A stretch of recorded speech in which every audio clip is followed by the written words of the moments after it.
9장입니다. 우리 묵상의 주제가 하나님의 파수꾼, 하나님의 파수꾼. 우리 8절 말씀 함께 읽습니다. 에브라임은 내 하나님의 파수꾼이언을, 선지자는 그 모든 행위에 새 잡는 자의 금을 갖고 또 하나님의 전에서 원한을 품었도다. 아멘. 이 에브라임, 사람의 이름으로 사용될 때는 요셉이 애굽에서 낳은 두 아들 에브라임과 므낫세, 장자를 에브라임이라고 불렀습니다. 그런데 장자로 태어났지만은 동생 므낫세에게 장자의 축복을 잃어버린 인물입니다. 또 이것이 지명으로 사용될 때는 북이스라엘 왕국을 에브라임이라고 부릅니다. 이스라엘의 별칭이다. 왜 이스라엘을 에브라임이라고 부르셨는가? 그것은 이스라엘의 뜻이 뭡니까? 하나님과 겨루어서 이겼다고 하는 신앙을 상징하는 이름입니다. 반면에 에브라임은 뭡니까? 요셉의 아들의 경우를 보면 주어진 장자의 복을 빼앗긴 인생, 하나님 백성을 통해서 약속의 땅에 하나님이 원하는 왕국을 세우기를 원했습니다. 그런데 그 일을 감당하지 못합니다. 어떻게 세우셨습니까? 에브라임은 내 하나님의 파수꾼이다. 여기 파수꾼이라고 하는 역할이 뭡니까? 한문자에 이 파수라고 하는 것, 정신 차리고 깨어서 경계하여 지키는 것을 말합니다. 외부로부터 적이 침투하는지, 또 우리 개인적으로는 잘못된 신앙이나 잘못된 사상이 우리를 지배하고 있는 것은 아닌지 이걸 잘 지켜내야 됩니다. 그런데 하나님의 파수꾼의 역할을 바르게 감당하지 못함으로 선지자는 그 모든 행위에 새 잡는 자의 그물 같다. 새를 잡는 그물처럼 선지자들이 하나님의 파수꾼의 역할을 바르게 하지 못함으로 이스라엘 나라가 위기를 만나게 됐고 결국은 이스라엘이 무너지게 될 수밖에 없었다고 질책하십니다. 요즘 종종 어느 분이 제게 그런 이야기를 합니다. 목사는 성경 이야기만 해야지 왜 정치 이야기를 합니까? 그래서 제가 호세아서를 좀 잘 읽어보십시오. 선지자가 하나님의 파수꾼의 역할을 바르게 감당하지 못하면 어떻게 됩니까? 이스라엘은 아수르에 의해서 멸망되고 맙니다.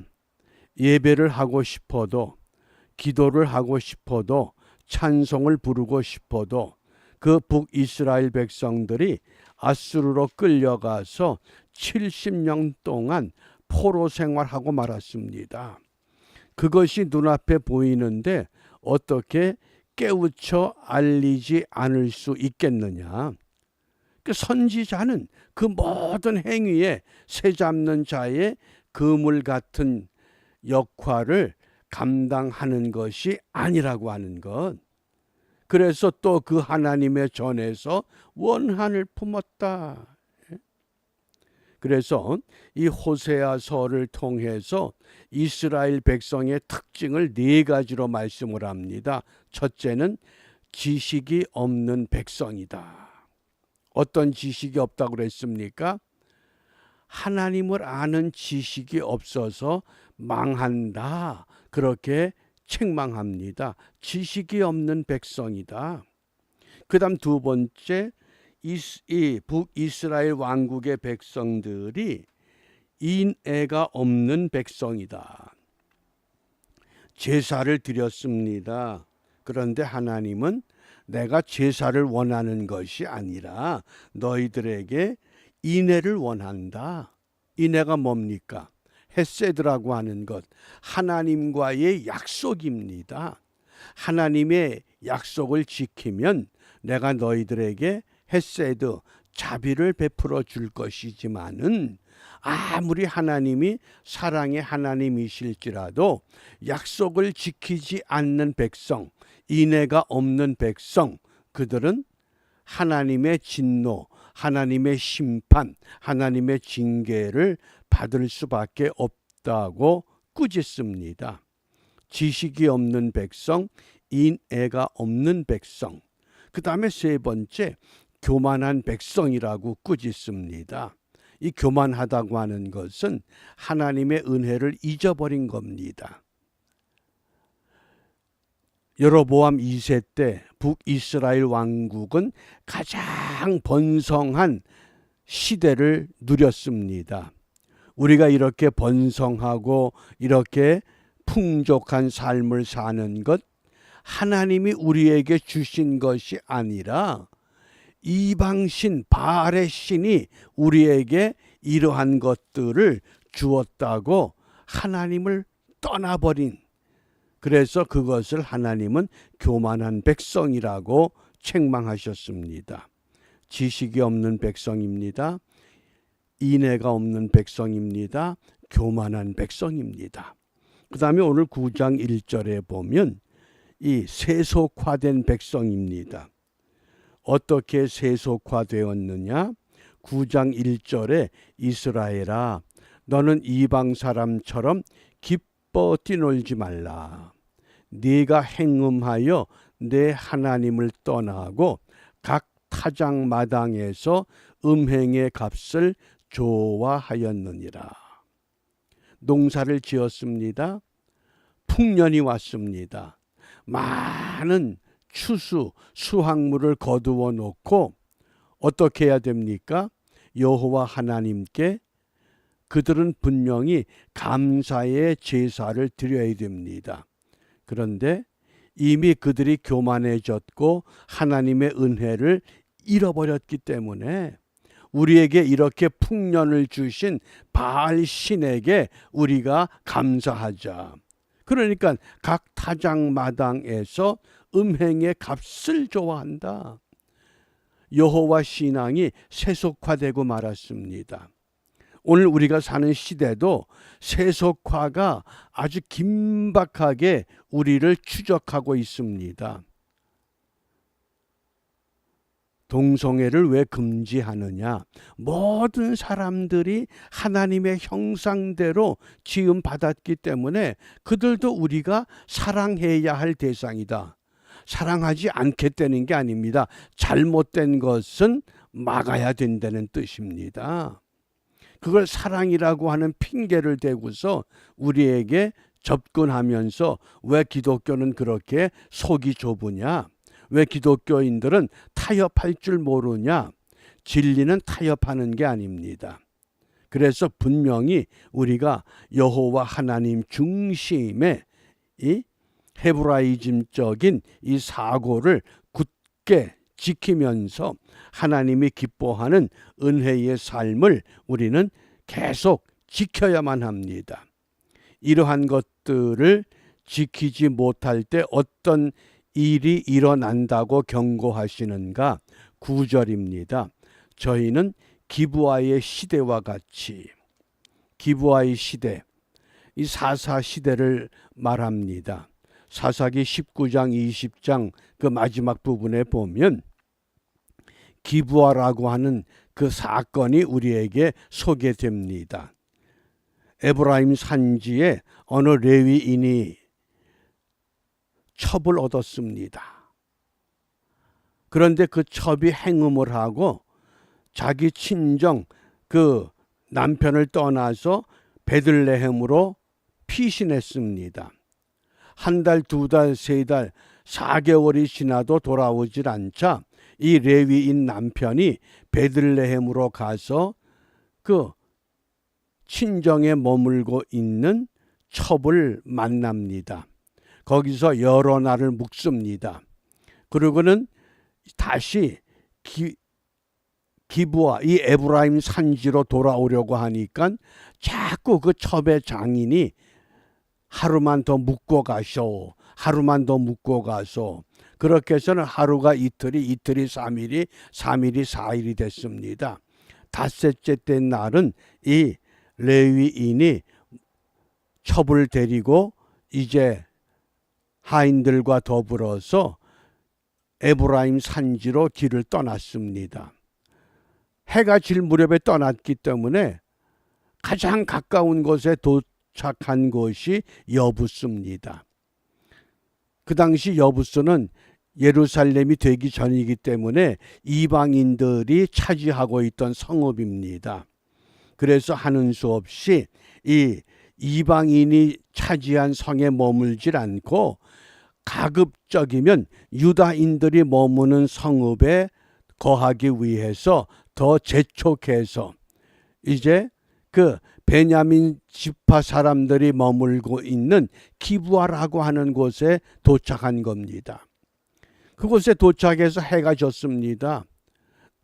머물 곳이 없습니다. 당시 유대인들의 전통은 낯선 사람이 자기 마을에 찾아오면 극진히 자기 집으로 모셔서 융숭한 대접을 하는 것이 사회적인 관례입니다. 그때 마침 그 기브아의 어떤 노인이 이 레위 사람을 보고 그를 자기 집으로 모셨습니다. 그리고는 나귀에게 먹이를 주고 또 이 레위 사람과 그 첩과 그 하인들에게 융숭한 대접을 합니다. 근데 그때 마침 그 동네에 비류들, 건달들이 이 노인의 집을 두드립니다. 오늘 너희 집에 낯선 사람이 찾아오지 않았느냐? 우리가 그 사람과 상관해야 되겠다. 동성애를 말합니다. 그 사람을 달라. 그러니까 그 노인이 그럴 수 없다. 이 사람은 레위 사람이고 우리 집에 온 귀한 손님이다. 차라리 결혼하지 않은 내 딸이 있고 이 사람의 첩이 있으니 이들을 너희 마음대로 해라.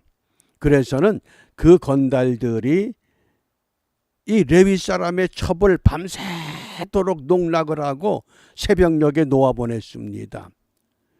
가까스로 남편이 머물고 있는 숙소 장막문 앞에서 쓰러졌습니다. 아침에 일어나 보니까 이 첩이 죽었습니다. 이 레위 사람이 자기의 첩, 그 시신을 나귀에 싣고 에브라임 산지에 돌아와서는 그 시신을 12조각을 냈습니다. 그리고 각 지파의 지역으로 다 돌려보냈습니다. 유다 진영에 난리가 난 겁니다. 우리가 출애굽한 이후에 이제까지 이런 일이 없었는데 어떻게 이런 일이 있느냐? 이유가 뭐냐? 그게 기브아 시대라는 겁니다.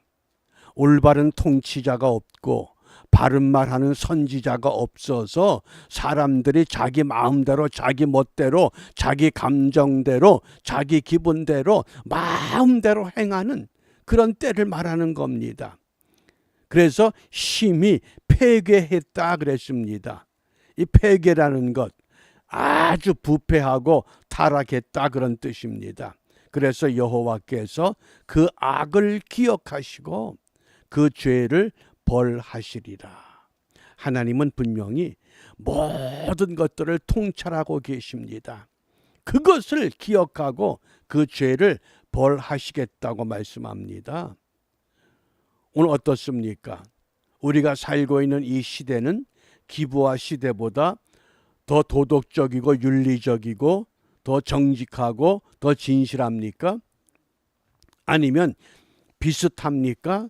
아니면 더 모든 것들이 무너져 가고 있습니까?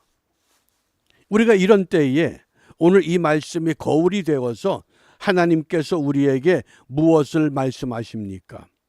오늘 그 9장 마지막 17절에 보면 저희가 듣지 아니하므로 내 하나님이 저희를 버리신다.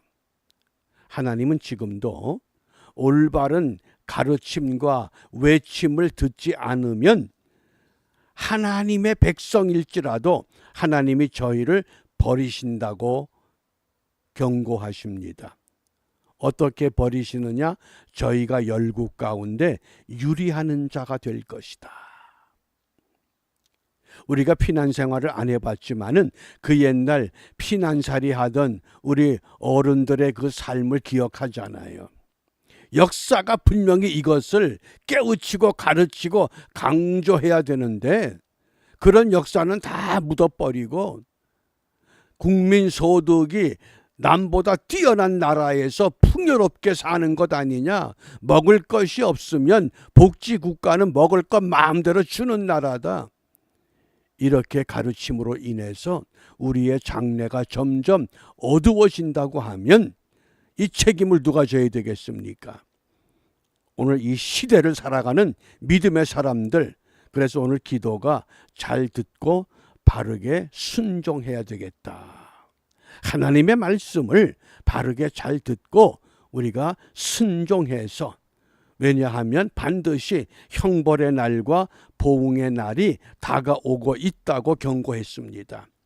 그러므로 우리가 이 극한의 어려운 때에 성경적 가치관 바르게 세울 뿐만 아니라 역사의 교훈, 하나님의 백성들을 통해서, 과거 우리 한국의 역사를 통해서, 미국의 역사를 통해서 역사의 교훈을 바르게 기억해서 우리만 누리고 이것으로 끝나는 그런 세상이 아니라 우리의 후손들은 우리보다 더 좋은 것, 더 아름다운 것, 더 마음껏 누릴 수 있는 그 세계를 위해서 오늘도 하나님의 파수꾼으로 부름을 받았사온즉 그 부름에 바른 응답을 고백하는 복된 하루가 모두에게 이루어지시기를 주님의 이름으로 축복합니다. 기도하겠습니다.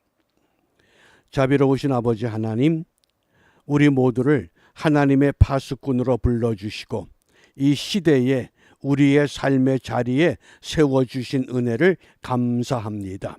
비옵기는 우리 한 사람 한 사람 내게 주신 파수꾼의 사명과 본분 바르게 자각하고 내 삶의 터전에서 그 사명 감당함으로 인하여 이 땅에 하나님의 공의와 하나님의 진실과 하나님의 사랑이 여전히 살아 움직이고 있음을 보여줌으로 인하여 이 땅의 사람들까지라도 우리와 더불어 하나님 나라를 향해서 바르게 진군하는 은혜의 기쁨이 넘치는 복된 하루가 되도록 축복하여 주시옵소서. 예수님 이름으로 기도합니다. 아멘.